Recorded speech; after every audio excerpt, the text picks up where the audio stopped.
जिंदगी ऐसे बीत जाही राम भजन बीना भाई।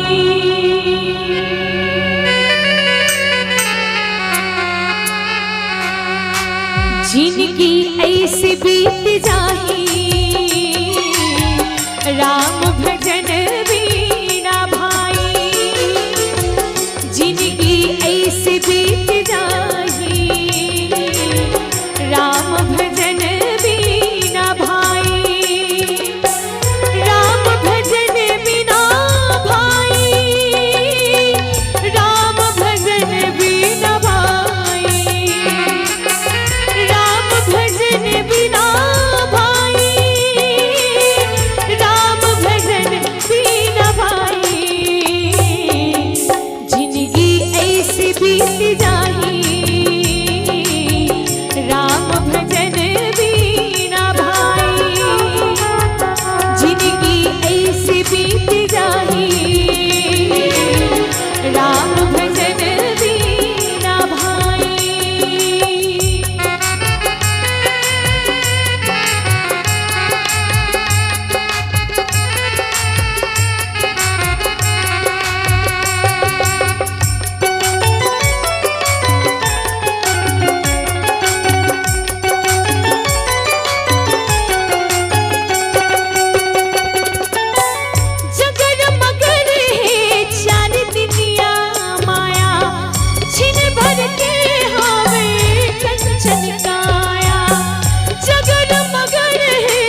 और